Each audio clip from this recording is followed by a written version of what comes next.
মাত্র ৩ বছরের ছোট্ট ইয়াদেনা জানতই না যে আজ এই পৃথিবীতে আপনজনের ভান করে এমন সব হিংস্র দানব ঘুরে বেড়াচ্ছে যাদের আসল চরিত্র চেনা প্রায় অসম্ভব। আর ঠিক এই কারণেই আজ মহারাষ্ট্রের মালেগ্রামের ডোংরাল নামক একটি ছোট্ট গ্রাম মানুষের ক্ষোভে ফেটে উঠেছে। চোখে জল, হৃদয়ে যন্ত্রণা আর ক্ষোভ নিয়ে মানুষ রাস্তায় নেমেছে সেই ন্যায়ের দাবিতে, যা তারা যে কোনো মূল্যে একটি ৩ বছরের শিশুর জন্য চাইতে রাজি। আজ মালেগ্রামের কৃষক, শ্রমিক, প্রতিটি পরিশ্রমী মানুষ একসাথে আর্তনাদ করছে। তাদের কণ্ঠ থেকে একটাই আওয়াজ উঠে আসছে, অপরাধীর ফাঁসি চাই, ফাঁসি চাই। की आम्हाला साहेबांनी न्याय द्यावी, त्याला फाशी। কিন্তু মূলধারার মিডিয়ার কাছে তো এটি একটি গরিব পরিবারের সঙ্গে জড়িত মামলা, তাই এই মামলার উপর ভিত্তি করে তেমন কোনো সংবাদ প্রকাশ করেননি তারা। তাই আমি আপনাদের সকলের কাছে অনুরোধ জানাচ্ছি, এই ভিডিওটা যতটা সম্ভব ছড়িয়ে দিন, কারণ এই ঘটনার উপর আমরা এখন যদি কোনো পদক্ষেপ না নিই তাহলে ভবিষ্যতে এই ধরনের অপরাধীদের সাহস আরও বেড়ে উঠবে। নমস্কার আপনাদের সকলকে, আপনারা দেখছেন দ্য কেস অফ ইয়াদান্না দাশানি। ঘটনাটি ঘটেছে মালেগ্রামের প্রায় ২০০০ সংখ্যক একটি ছোট্ট গ্রাম ডোংরালেতে, যেখানে অধিকাংশ মানুষ খেটে খাওয়া কৃষক ও দিনমজুর শ্রমিক। সেখানেই থাকতো ৩ বছরের ছোট্ট ইয়াদেন্না। তার বাবা পেশায় একজন ফটোগ্রাফার এবং মা গৃহবধূ। ইয়াদানের একটি ছোট বোনও ছিল, যার বয়স মাত্র ১ বছর। ২০২৫ সালের ১৬ই নভেম্বর বিকেল প্রায় ৩:৩০ ইয়াদান্না প্রতিদিনের মতো বাড়ির সামনের বারান্দায় খেলাধুলা করছিল। সেই সময় তার মা, দিদিমা ও কাকিমা ঘরের ভেতরে ছোট বোনকে নিয়ে গল্প করছিলেন। কিছুক্ষণ পর তারা খেয়াল করেন ইয়াদান্নার খেলার কোনো শব্দ শোনা যাচ্ছে না। প্রথমে তাদের মনে হয়েছিল হয়তো সে আশেপাশেই কোথাও খেলছে, কিন্তু ৩০ থেকে ৪০ মিনিট কেটে যাওয়ার পরও যখন ইয়াদান্না বাড়ি ফেরেনি তখন তাদের দুশ্চিন্তা আরও বেড়ে যায়। সেই সময় ইয়াদান্নার বাবা ফটোগ্রাফির কাজে বাইরে গিয়েছিলেন। এরপর আশেপাশের এলাকা ও গলিপথে সবাই মিলে ইয়াদান্নাকে খুঁজতে শুরু করে। দুপুর পেরিয়ে সন্ধ্যায় পা দিলেও ইয়াদান্নাকে খুঁজে পাওয়া যায় না, কারণ এটি একটি ছোট গ্রাম যেখানে না ছিল সিসিটিভি, না ছিল কোনো পর্যাপ্ত লাইট পোস্ট। এরপর সন্ধ্যা ৭:৩০ গ্রামের মানুষের খোঁজ তাদের নিয়ে যায় ইয়াদান্নার বাড়ি থেকে প্রায় ৩০০ মিটার দূরে একটি মোবাইল টাওয়ারের কাছে। সেখানে কম্পাউন্ড ওয়ালের পাশে ঝোপের মধ্যে পড়েছিল ইয়াদান্নার মৃতদেহ।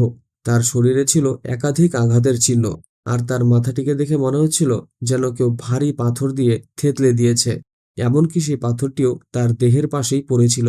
একটি নিষ্পাপ প্রাণের এই ভয়ঙ্কর পরিণতি দেখে সবাই চমকে ওঠে। বাড়ি থেকে প্রায় ৩০০ মিটার দূরে ইয়াদান্নার দেহ পেয়ে যাওয়া থেকেই স্পষ্ট ছিল খুনি আশেপাশেরই কেউ, এবং অপরাধটি এই গ্রামেই সংঘটিত করা হয়েছে।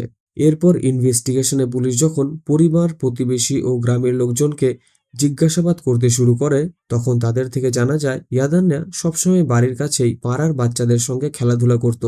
এই শুনে পুলিশ যখন সেই শিশুদের জিজ্ঞেস করে তখন একটি গুরুত্বপূর্ণ সূত্র সামনে উঠে আসে। তারা জানায় একজন আঙ্কেল ইয়াদান্নাকে চকলেট কিনে দেওয়ার কথা বলে নিয়ে গিয়েছিল। তারপর পুলিশ সেই আঙ্কেল সম্পর্কে জানতে চাইলে শিশুরা তার পরিচয় দেয় বিজয় খেরনার। এই নাম শুনে ঘটনাস্থলে উপস্থিত গ্রামবাসীরা হতবাক হয়ে যায়, কারণ ইয়াদান্নার বাড়ি থেকে মাত্র ২০০ মিটার দূরে থাকা ২৪ বছরের অবিবাহিত দিনমজুরে খেটে খাওয়া নির্মাণ শ্রমিক বিজয় খেরনার, যে নিজেও সবার সঙ্গে মিলে এতদিন ধরে ইয়াদান্নাকে খোঁজার নাটক করছিল। তার এইসব নাটক দেখে সবার কাছে পরিষ্কার হয়ে যায় যে মোবাইল টাওয়ারের পাশে দুবার কম্পাউন্ডের ওয়াল টপকানো, অস্বাভাবিক উদ্বেগ দেখানো আর সাহায্যের ভান সবই ছিল তার অভিনয়।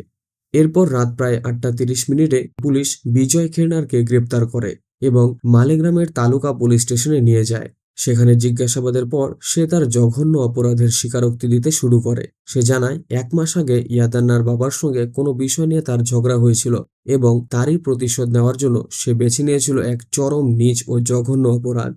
সে মদের নেশায় ডুবে গিয়ে ১৬ই নভেম্বর বিকেল ৩ থেকে ৪টের দিকে সে ইয়াদান্নাকে বাড়ির সামনে খেলতে দেখে। তখন তার মাথায় এক নোংরা মনোভাব উঠে আসে। তারপর চকলেটের লোভ দেখিয়ে সে ইয়াদান্নাকে নিজের সঙ্গেই নিয়ে যায়। কিন্তু বিজয়ের উদ্দেশ্য শুধু হত্যাই ছিল না, তার মানসিকতা এমন এক জঘন্য সীমা পেরিয়ে গিয়েছিল যার ক্ষমা নরকেও নেই। আর সেই নিষ্পাপ ইয়াদান্নার কাছে সে ছিল শুধু বিজয় আঙ্কেল, যার আঙুল ধরে সে বিশ্বাসের সঙ্গে হেঁটে যাচ্ছিল। কিন্তু জীবনের শেষ মুহূর্তগুলোতে সেই শিশুটিকে যে অসহনীয় যন্ত্রণা সহ্য করতে হয়েছে তা ভাষায় প্রকাশ করা অসম্ভব। অবশেষে ইয়াদান্নার চিৎকার বিজয়ের বাড়ির ৪ দেওয়ালের মধ্যেই চিরকালের মতো থেমে যায়। তারপর সে নিজেকে পুলিশের হাত থেকে বাঁচানোর জন্য রাতের অন্ধকারে সুযোগ মতো নিজের বাড়ির পাশে একটি মোবাইল টাওয়ারের কাছে দেহটিকে ফেলে দেয় এবং ভারী পাথর দিয়ে মুখটিকে থেতলে দেয়। উক্ত ঘটনায় বিজয় খেরনারকে ভারতীয় ন্যায় সংহিতা ধারা 66 ও ধারা 103 অনুযায়ী গ্রেপ্তার করা হয়। পুলিশের দাবি অনুযায়ী অভিযুক্ত পূর্ণাঙ্গ ও বিস্তারিত স্বীকারোক্তি দিয়েছে এবং মেডিকেল প্রমাণ হিসেবে তার ডিএনএও মিলেছে।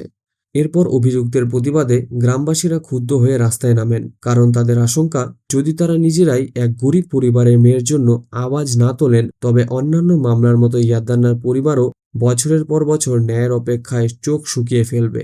তাহলে বন্ধুরা, আজকের ঘটনা এখানেই সমাপ্ত। ধন্যবাদ।